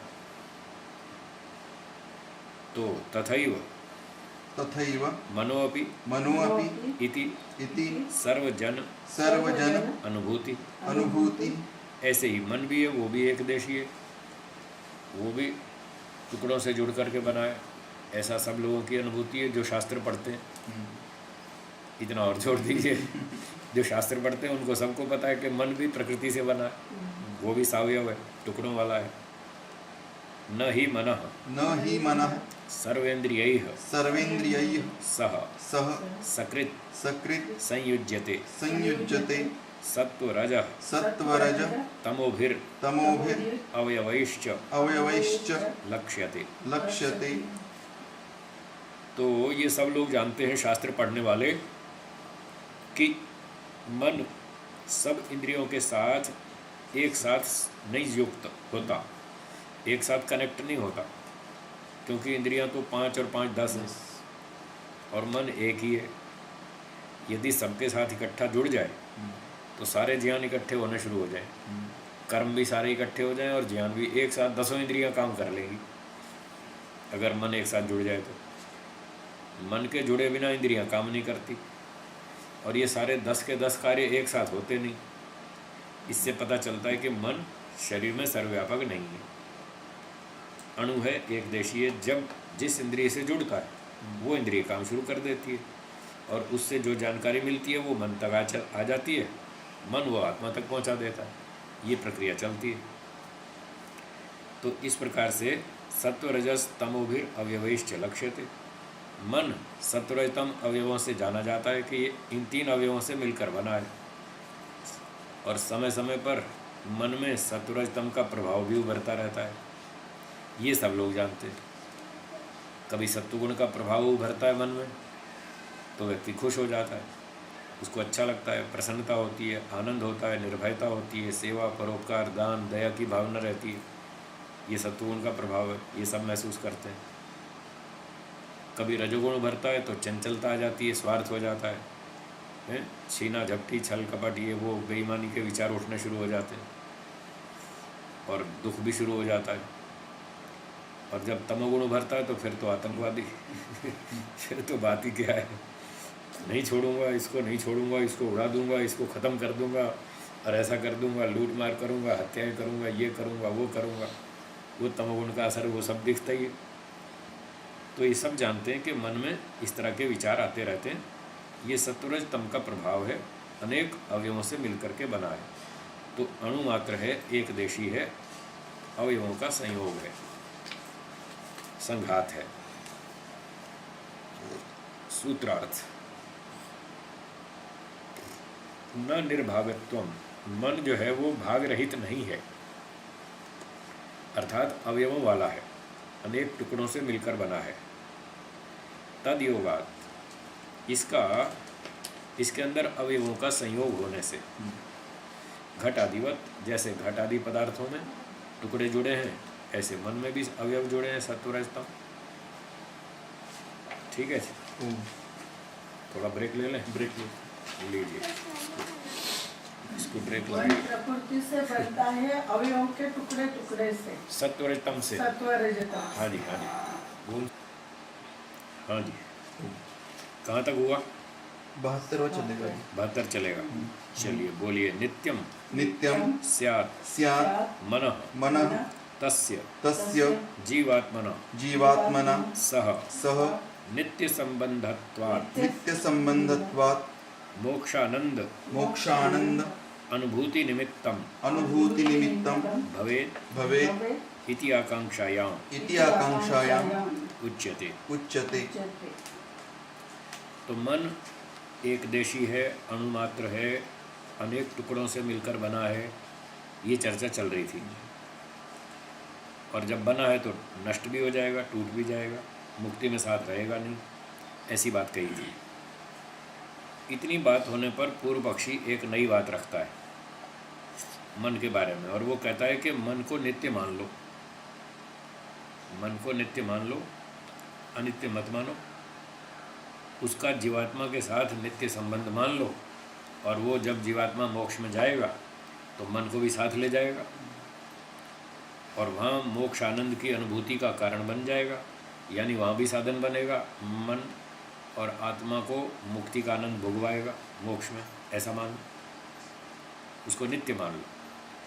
तो ऐसी बात उठाने पर सिद्धांती उत्तर देता है, सूत्र 72, प्रकृति प्रकृति पुरुषयोः पुरुषयोः अन्यत् अन्यत् सर्वं सर्वम् अनित्यम। अनित्यम्। भाष्य, प्रकृति पुरुषाभ्याम प्रकृति पुरुषाभ्यां भिन्नम भिन्नं सर्वं सर्वं वस्तुजातं वस्तुजातं खलु अनित्यम खलु अनित्यं न ही नित्यम न हि नित्यम् अस्ति। अस्ति। तो कहते हैं प्रकृति और पुरुष दो चीज़ों से भिन्न, इनसे अलग कोई भी वस्तु हो। सर्वम वस्तु जातम, सारी की सारी वस्तुएं अनित्य हैं, बाकी कोई भी नित्य नहीं है। एक तो प्रकृति नित्य है, दूसरा पुरुष नित्य है। और सांख्य में पुरुष का अर्थ दो कर लेते हैं हम, जीव और ईश्वर। तो ऐसे टोटल 3 वस्तु हो गई, प्रकृति, जीव और ईश्वर, बस 3 ही चीज़ें नित्य हैं। इन तीनों से अलग और कोई वस्तु नित्य नहीं है। इसलिए महर्षि दयानंद जी ने लिखा, मैं 3 पदार्थों को अनादि मानता हूँ। 3 पदार्थ उन्होंने अनादि स्वीकार किए, वो नित्य हैं। किम मनः किं मनः एव एव अनित्यम अनित्यम् इति न, इति न, किंतु किन्तु प्रकृति पुरुषौ प्रकृति पुरुषौ विहाय विहाय मनः आदिकम मनः आदिकं सर्वं सर्वम् अनित्यम। अनित्यम्। अब मन न तो प्रकृति है न वो पुरुष है, इन दोनों से अलग है। और इन दो से अलग हर वस्तु अनित्य है। तो सिद्ध हुआ कि मन भी अनित्य है, उसको नित्य नहीं माना जा सकता। और सिर्फ इतने ही नहीं कि मन अनित्य है, बल्कि मन ही अनित्य हो ऐसा नहीं है, किंतु प्रकृति पुरुष को छोड़कर मन हो, बुद्धि हो, इंद्रियां हो, शरीर हो, पंचमहाभूत हो, कुछ भी हो, हर वस्तु अनित्य है।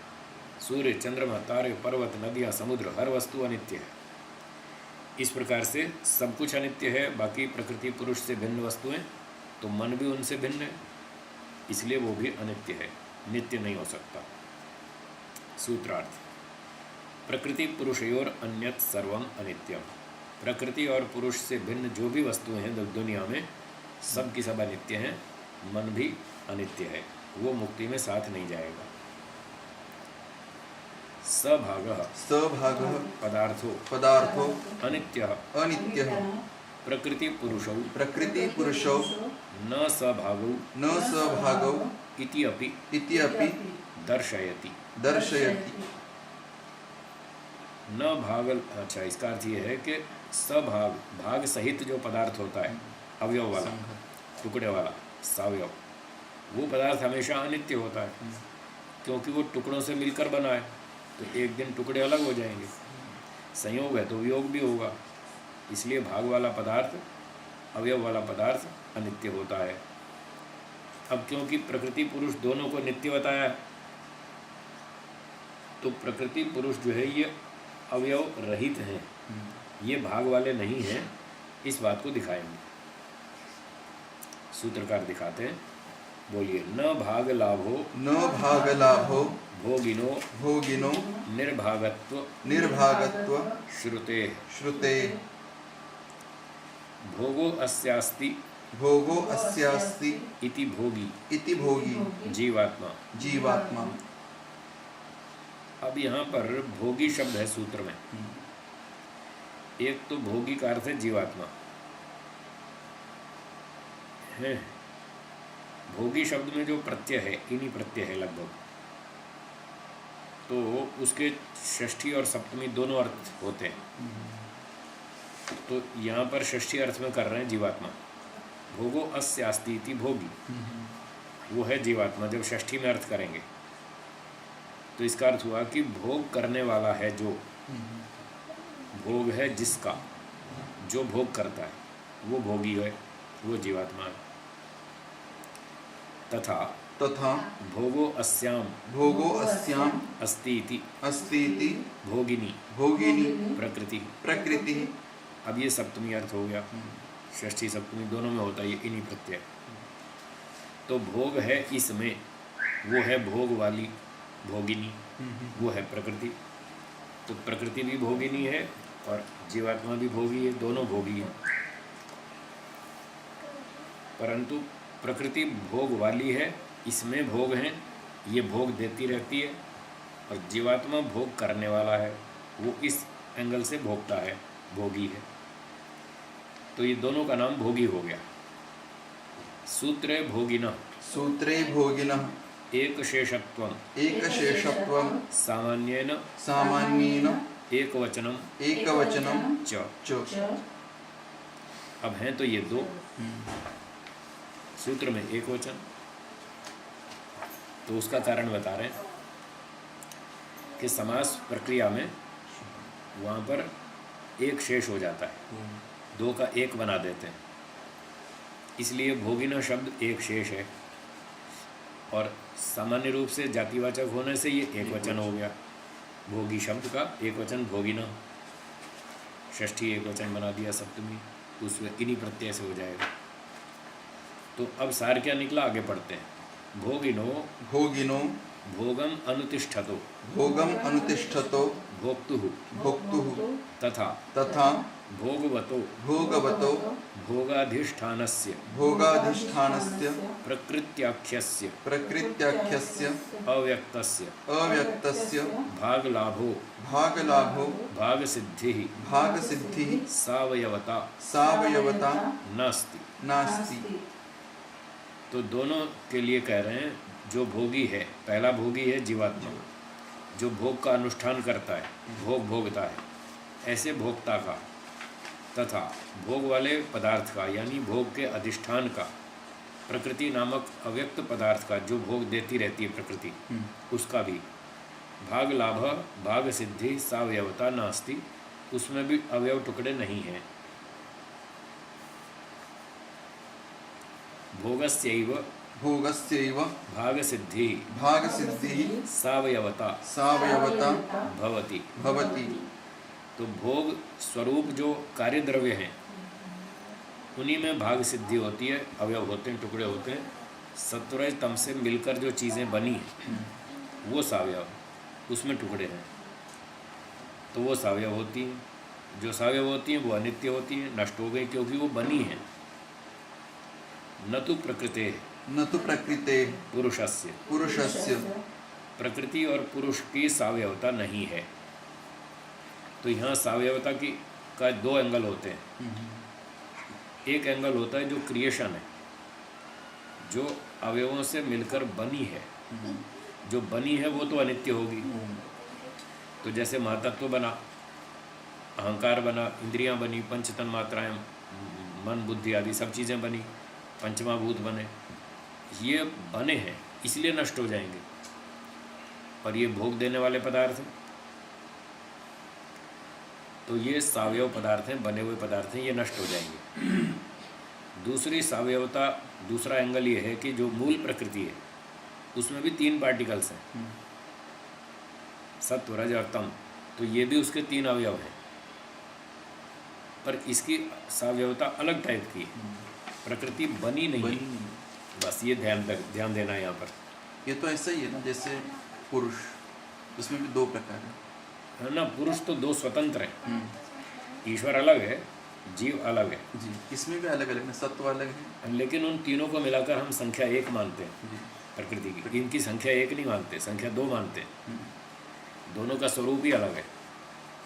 प्रकृति को हम एक संख्या मानते हैं, तभी तो तीन पदार्थ अनादि बोला। तो तीन में एक प्रकृति है जिसमें तीन पार्टिकल्स हैं, सत्व रज और तम। इतना होने पर भी प्रकृति नित्य है, क्योंकि प्रकृति सत्व रज तम से उत्पन्न नहीं हुई, वो क्रिएशन नहीं है, कॉम्बिनेशन है।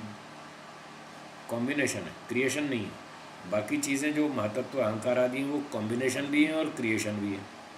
तो जो क्रिएशन है, उत्पन्न हुई वस्तु, वो अनित्य है, वो नष्ट हो जाएगी।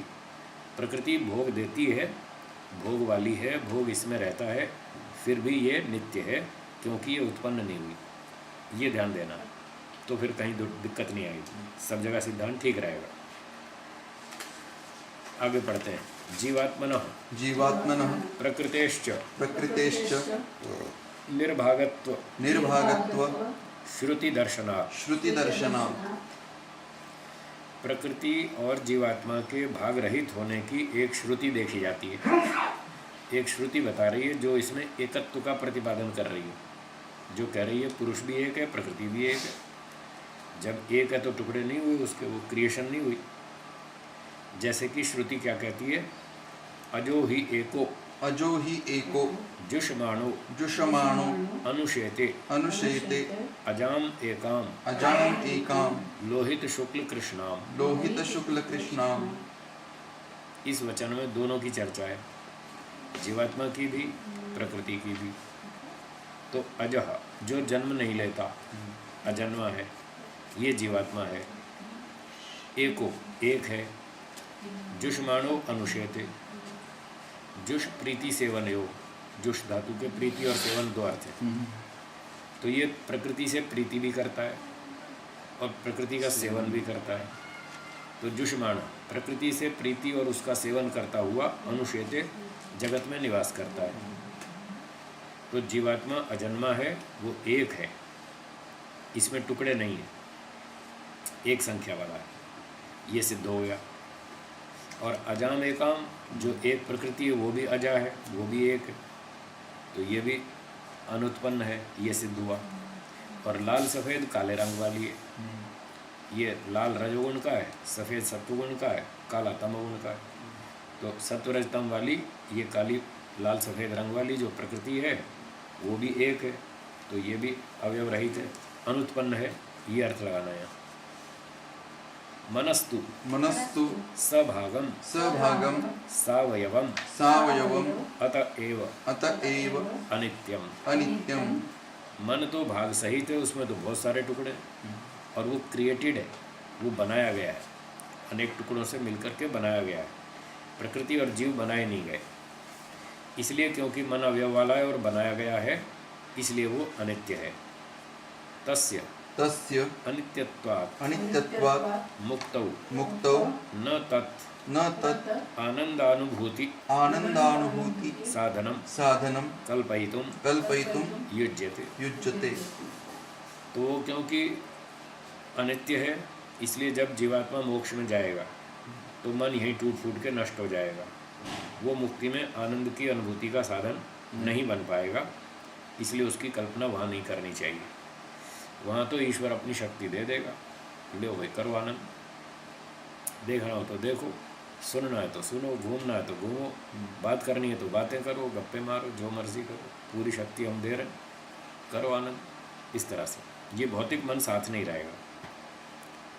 सूत्रार्थ न भाग लाभो भोगिनो निर्भागत्व श्रुते है। भोगी पदार्थों के भागों का लाभ नहीं है, मतलब उसमें भाग का अस्तित्व नहीं है। लब प्राप्त धातु है जिससे लाभ शब्द बना, उसमें अवयवों की प्राप्ति नहीं है, टुकड़े नहीं है, वो बनाई नहीं गई वस्तुएं, क्योंकि श्रुतियों में बताया कि ये निर्भाग हैं, निरवयव हैं, अवयव से रहित है, इसलिए नित्य हैं। जबकि मन आदि पदार्थ उत्पन्न हुए हैं, इसलिए अनित्य हैं। अब यहाँ पर भाष्यकार ने भाष्य तो अच्छा किया, खूब अच्छी मेहनत की, सही बताया, पर ईश्वर को छोड़ दिया, ये कमी रह गई जी। भोगिनो शब्द की दो व्याख्या तो कर दी, जीवात्मा और प्रकृति, इसी में तीसरी ईश्वर की व्याख्या भी जोड़नी चाहिए, वो भी भोगी है। भोगो अस्यास्तीति, भोगस्य प्रदाता, भोग देने वाला वो है ईश्वर, उस तरह का वो भी तो भोगी है।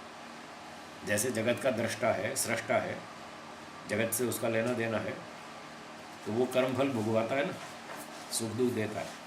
इस तरह से ईश्वर को भी यहाँ जोड़ना चाहिए साथ, कि जो ईश्वर जगत का भोग देने वाला है जीवों को, उस भोगी का भी कोई भाग नहीं है, वो भी निरवयव है, उसके लिए भी एकत्व प्रतिपादन है श्रुतियों में। सपर्यगात शुक्रम अगायम, वो स एक ही है, ईशावास्यमिदम सर्वम, वो सर्वव्यापक है और वो एक है। तो ये भी यहाँ दिखाना चाहिए था, तो व्याख्या पूरी हो जाती है। आगे चले। जी।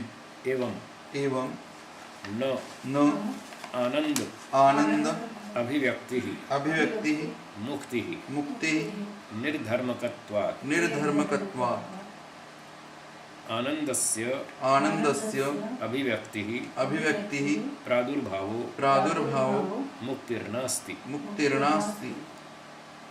कोई व्यक्ति ऐसा सोचे कि मुक्ति जो है वो कैसी है, ऐसी है कि जीवात्मा के अंदर बहुत सारे गुण हैं, उन गुणों में उसका एक गुण है आनंद, उसका अपना ओरिजिनल पर्सनल, और वो अभी तो छुपा हुआ है, बंधन की स्थिति में तो वो छुपा हुआ है।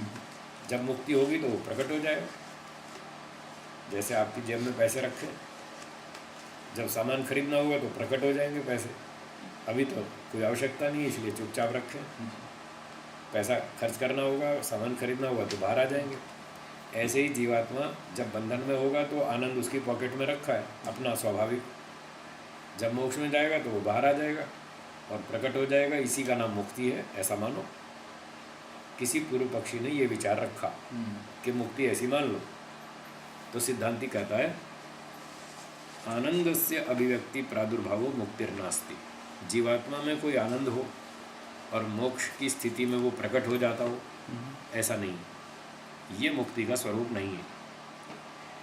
निर्धर्मकत्वात् तस्यात्मनः तस्यात्मनः आनंद रूप आनंद रूप धर्म धर्म रहितत्वात्। रहितत्वात्। क्योंकि आत्मा में ऐसा आनंद रूपी कोई धर्म है ही नहीं। जब है ही नहीं तो प्रकट कहाँ से होगा। अभी थोड़ी देर पहले बात चली थी ना, न एकस्य आनंद चिद्रूपत्व द्वयोर्भेदात्, कि जीवात्मा में आनंद है ही नहीं। चेतनता तो है, आनंद नहीं है। ईश्वर में दोनों हैं, वो चेतन भी है और आनंद स्वरूप भी है। यदि जीवात्मा में आनंद होता तो इधर उधर भटकता ही क्यों, अपने आनंद में मस्त रहता। जैसे ईश्वर अपने आनंद में मस्त रहता है, वो इधर उधर नहीं भागता कहीं भी, फिर जीवात्मा भी ऐसा ही होता। परंतु जीवात्मा सारा दिन भटकता इधर से उधर, सुख की खोज में, आनंद की खोज में।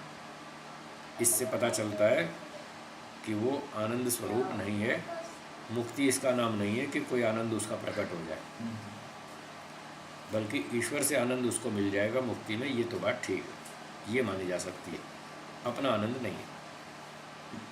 सूत्रार्थ, आनंद अपने जीवात्मा के अपने आनंद की अभिव्यक्ति मुक्ति हो, ऐसा नहीं है।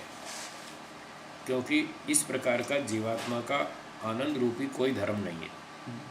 इसलिए ननु ननु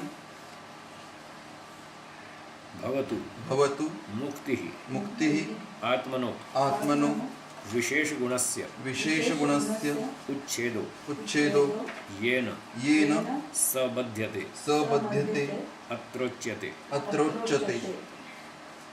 अब मुक्ति के स्वरूप की बात चल रही है। पहले एक पक्ष रखा, अब दूसरा रखते हैं।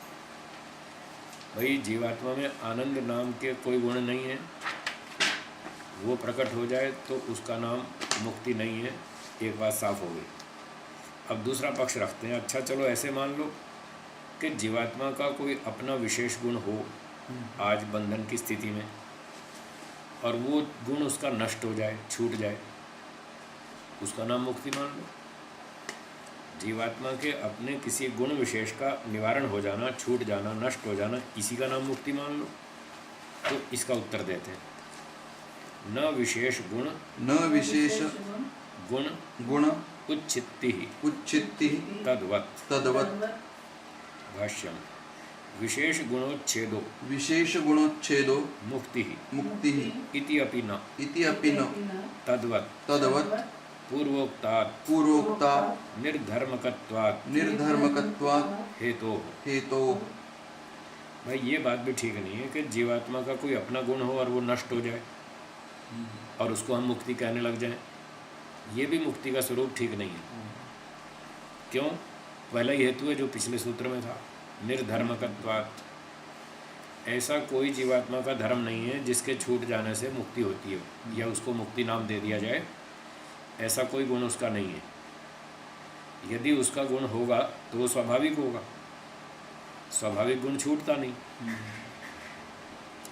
स्वाभाविक गुण छूटता नहीं, तो ऐसा तो कोई गुण होगा नहीं जो छूट जाए, स्वाभाविक है तो छूटेगा नहीं, तो उसको मुक्ति नहीं कह सकते। यदि आनंद स्वाभाविक हो तो वो फिर अब भी रहना चाहिए, मुक्ति में ही क्यों प्रकट होगा, अब भी होना चाहिए, वो छूटता तो है नहीं।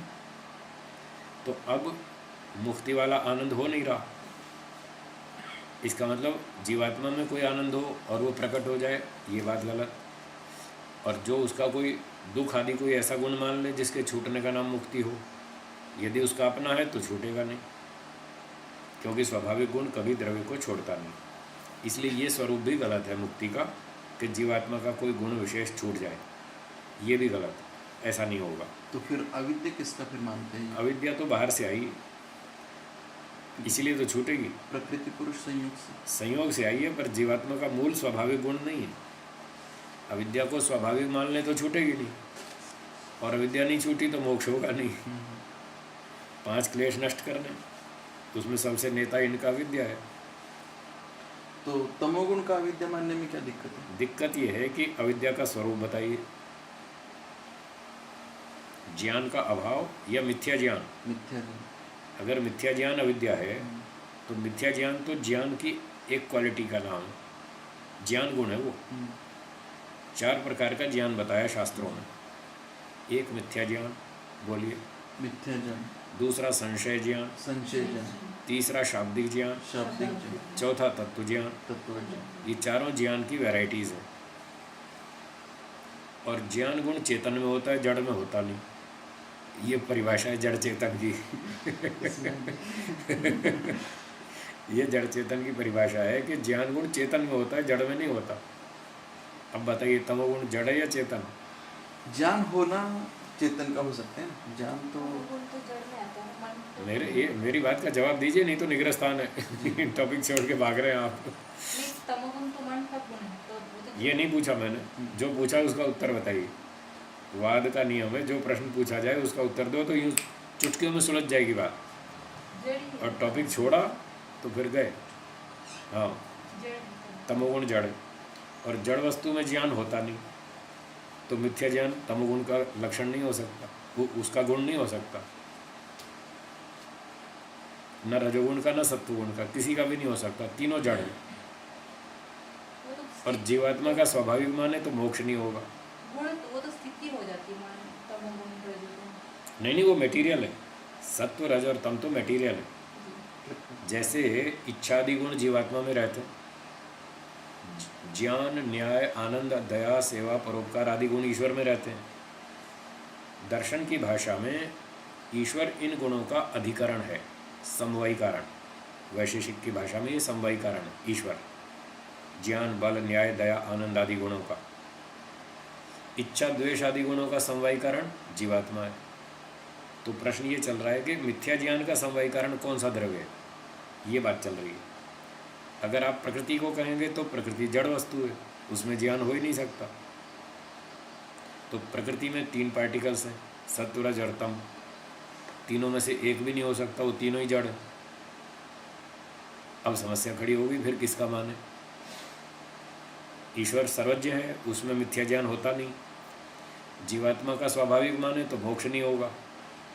प्रकृति के तीनों अवयव जड़ हैं, उसमें चेतनता का कोई प्रश्न ही नहीं है, ज्ञान वाला कोई प्रश्न ही नहीं है। तो फिर कहाँ से आया ज्ञान, मिथ्या ज्ञान कहाँ से आया? इसका उत्तर है कि जब प्रकृति और जीवात्मा का संयोग होगा, तब इनके संयोग से 2 कारण बनेंगे मिथ्या ज्ञान की उत्पत्ति के। वो नित्य गुण तो है ही नहीं, मिथ्या ज्ञान तो उत्पन्न हो रहा है। तो ये कहना गलत है कि वो कहाँ रहता था, कहीं भी नहीं रहता था, वो तो उत्पन्न हुआ। कैसे उत्पन्न हुआ? तमोगुण और जीवात्मा के संयोग से।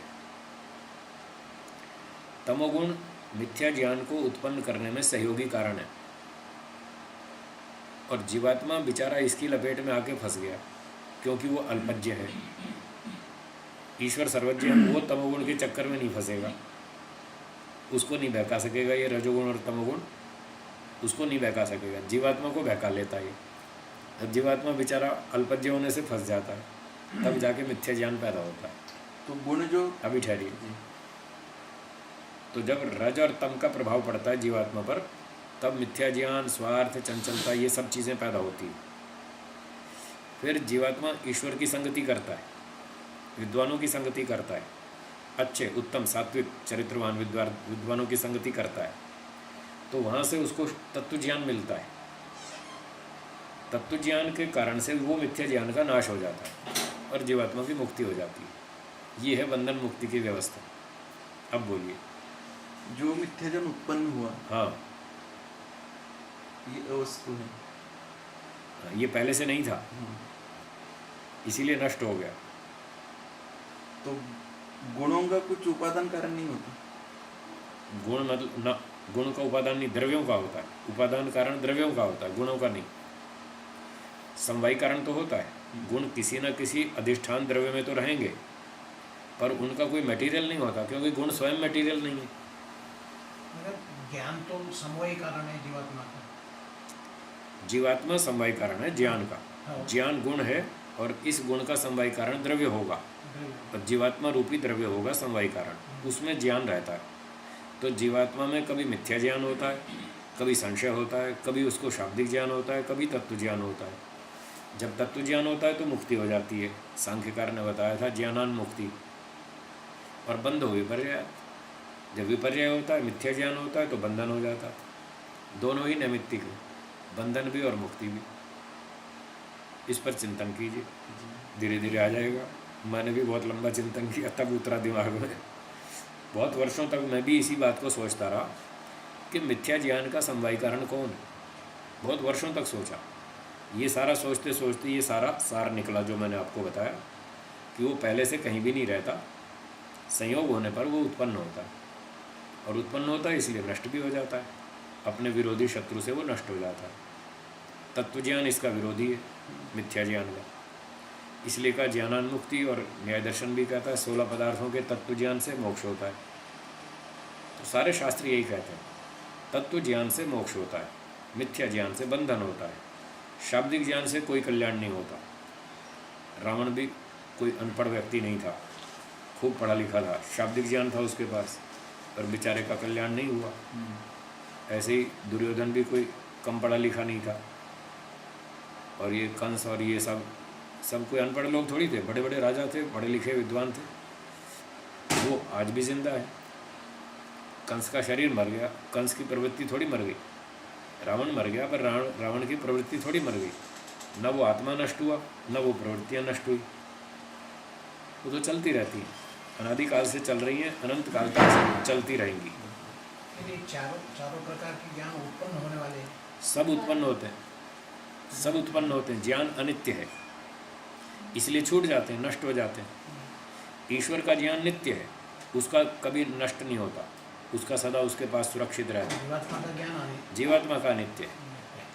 हाँ, वो उत्पन्न होता है, नष्ट होता है, उत्पन्न होता है, नष्ट होता है, प्राप्त हो जाता है, खो जाता है। ये व्यवस्था है सारी बंधन मुक्ति की। ठीक है जी। तो जो गुण हमें आते हैं, हाँ जी, नैमित्तिक गुण सारे, हाँ जी। इसका उपादान कारण उपादान गुणों का होता ही नहीं, द्रव्यों का होता है। कोई ना कोई सोर्स होगा, ये तो ठीक है। गुण कहाँ से आया? कहीं ना कहीं से तो आएगा। यदि वो नित्य गुण है तो किसी द्रव्य से आएगा। यदि गुण अनित्य है तो फिर उसको देखना पड़ेगा वो कहाँ से पैदा हुआ। कौन से गुण नित्य और कौन से अनित्य हैं? ये नित्य द्रव्यों के गुण नित्य होते हैं, अनित्य द्रव्यों के गुण अनित्य होते हैं। कोई कोई गुण अपवाद है जो अनित्य होता है, कोई कोई गुण अपवाद है जो अनित्य होता है, और नित्य द्रव्य उसको धारण करता है। जैसे ये ज्ञान गुण है जिस पे चर्चा चल रही है, वैसे ये उदाहरण नहीं बनना चाहिए, क्योंकि इसी पे तो बहस चल रही है। उदाहरण इससे कुछ अलग होना चाहिए। जी, उदाहरण और भी ढूंढूंगा मैं, मेरे पास है भी सही। हाँ, और भी आ गया ध्यान में। ईश्वर ने सृष्टि बनाई, रचना की, पदार्थों की, सूर्य की, पृथ्वी की, फल फूल वनस्पतियों की रचना की। ये जो फल फूल वनस्पति की रचना है, ये रचना गुण किसका है?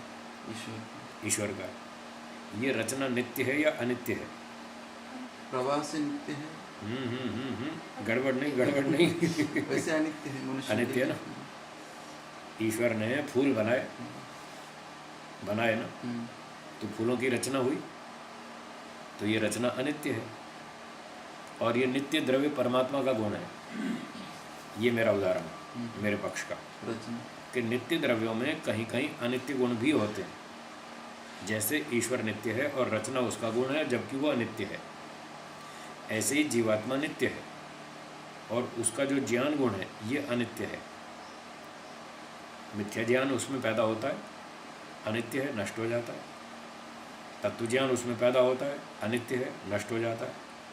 शाब्दिक ज्ञान भी अनित्य है, वो भी पैदा होता है, वो भी नष्ट हो जाता है। कितनी चीज़ें हम पढ़ते हैं, सुनते हैं, सीखते हैं, फिर भूल जाते हैं, खो गई। क्योंकि ये अपना जो नियम है ना अक्षयता का, ऊर्जा का, या कभी नष्ट नहीं होती। हाँ, वो तो ऊर्जा material- ट्रांसफॉर्म होती है, वो तो फिजिक्स की बात मैं है। सोच रहा था गुणों का भी शायद ऐसा कुछ हो। द्रव्यों का ये जो आप फिजिक्स की बात करते हैं ना, एनर्जी, ये एनर्जी वाले फिजिक्स वाले अभी कंफ्यूज्ड हैं। वो उसको डिफाइन नहीं कर पाए अभी तक। एनर्जी की परिभाषा क्या है, वो खुद चक्कर में है। मैंने एक साइंटिस्ट को पूछा, ये जो आप एनर्जी की बात करते हैं, ये एनर्जी द्रव्य है या गुण है? वो बेचारा चक्कर खा गया, बोला मुझे अभी समझ में नहीं आया, मैं नहीं कह सकता। तो उनको एनर्जी की परिभाषा अभी समझ में नहीं आई। हमारी दृष्टि में जो एनर्जी है, जिसको वो एनर्जी कह रहे हैं, उनकी एक परिभाषा के आधार पर मैंने ये सार निकाला कि वो एनर्जी भी एक सूक्ष्म द्रव्य है। उनकी सेंटेंस क्या है, भाषा, मैटर को एनर्जी में कन्वर्ट कर सकते हैं और एनर्जी को मैटर में कन्वर्ट कर सकते हैं। अगर उनका ये सिद्धांत ठीक है तो दर्शन वेद की भाषा में द्रव्य को गुण में कन्वर्ट नहीं कर सकते जी। और गुण को द्रव्य में कन्वर्ट नहीं कर सकते। दर्शन वेद की भाषा में स्थूल द्रव्य को सूक्ष्म द्रव्य में कन्वर्ट कर सकते हैं और सूक्ष्म द्रव्य को स्थूल द्रव्य में कन्वर्ट कर सकते हैं, तो द्रव्य को द्रव्य में कन्वर्ट कर सकते हैं। ये सिद्धांत बनता है। इस परिभाषा से जो उनकी एनर्जी है वो द्रव्य ही कहलाएगा, गुण नहीं। मैटर को एनर्जी में कन्वर्ट कर सकते हैं। तो मैटर क्या है, स्थूल द्रव्य है। एनर्जी क्या है, सूक्ष्म द्रव्य है। तो स्थूल को सूक्ष्म में कर ही सकते हैं, वो तो हमें स्वीकार है। तो इसलिए हम वो भाषा अभी नहीं बोलेंगे, वो अलग विषय है, उनकी परिभाषाएं अलग हैं। दर्शन पढ़ते समय दर्शन की भाषा में बात करें तो समझ में आएगा। फिजिक्स पढ़ते समय फिजिक्स की भाषा बोलें तो समझ में आएगा। दोनों की परिभाषाएं अलग अलग हैं। कुछ बातें मिलती हैं, कुछ बातें अलग हैं। तो ज्ञान गुण जीवात्मा का है, वो नित्य है, चेतन है जीवात्मा, पर जो ज्ञान उत्पन्न होता है वो अनित्य है, क्योंकि ये उत्पन्न हो रहा है। तो मिथ्या ज्ञान का उत्पादक तमोगुण है। कुछ कुछ रजोगुण भी है, वो भी कुछ चंचलता आदि और ऐसे स्वार्थ की वृत्तियां पैदा करता है। रजोगुण और तमोगुण ये दोनों गड़बड़ वाले। जीवात्मा बेचारा अल्पज्ञ है, वो इनके चक्कर में फंस जाता है, इसलिए सारी दुनिया चल रही है। और जब विद्वानों से, अच्छे लोगों से, ऋषियों से, परमात्मा से, माता पिता से, अच्छे सज्जनों से, गुरुजनों से वो अच्छी अच्छी विद्या सीखता है, तत्व ज्ञान उत्पन्न हो जाता है, शास्त्रों का अध्ययन कर करके, साधना करके, तपस्या करके, तो उसका तत्व ज्ञान उत्पन्न होने से वो मिथ्या ज्ञान का नाश हो जाता है। तब ये रजोगुण और तमोगुण उस आत्मा को नहीं दबा सकते। उसके पास ताकत आ गई सत्वगुण की और ये ज्ञान विज्ञान की, ईश्वर के ज्ञान की, वेदों की, उस शक्ति से वो तमोगुण और रजोगुण को दबा देता है और जो मिथ्या ज्ञान पैदा हुआ था उसको मार देता है। बस उसकी मुक्ति हो जाती है। इस तरह से समझना चाहिए। तो इस पाठ को पूरा कर दें। जी। यथा यथा आत्मनः आत्मनः आनंदो गुणो आनंदो गुणो नास्ति नास्ति यह तस्य यह तस्य मुक्तौ मुक्तौ प्रादुर्भवेत् प्रादुर्भवेत् तथैव तथैव आत्मनो आत्मनो न एतादृशो न एतादृशो गुणो गुणो यो मुक्तौ यो मुक्तौ विनश्येत् विनश्येत् तस्य तस्य तथाभूत तथाभूत गुणेन गुणेन रहितत्वात्। रहितत्वात्। तो जैसे आत्मा का आनंद गुण अपना नहीं है, जो उसकी मुक्ति में प्रकट हो जाता हो, तथा उसी प्रकार से आत्मा का ऐसा भी कोई गुण नहीं है जो मुक्ति में नष्ट हो जाता हो और उसके नष्ट होने पर हम ये कहना शुरू कर दें कि अब इसकी मुक्ति हो गई। तस्य तथा भूत गुणेन रहितत्वात्, जीवात्मा ऐसे गुण से रहित है, ऐसा कोई गुण नहीं है उसका।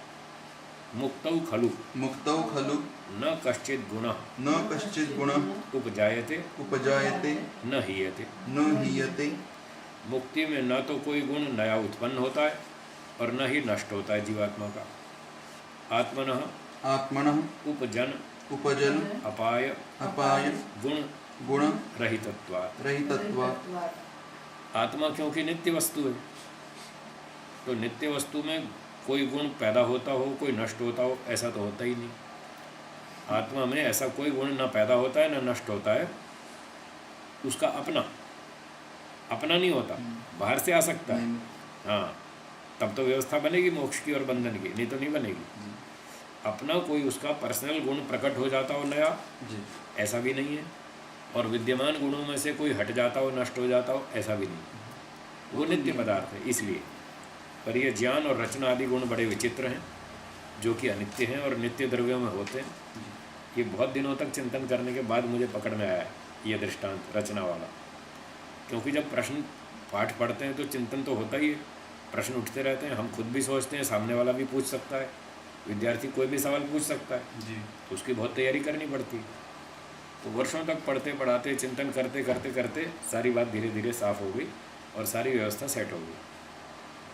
सूत्रार्थ, न विशेष गुणोच्छित्ति ही तद्वत्, जीवात्मा का कोई दुख आदि अविद्या आदि मूर्खता आदि कोई ऐसा गुण हो जिसका जो उसका अपना हो स्वाभाविक और उसके नष्ट हो जाने को हम मुक्ति कहने लगे, ऐसा नहीं है।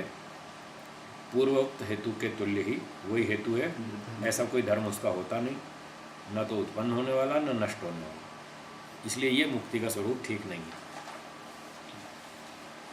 एक बार ओम का उच्चारण करेंगे।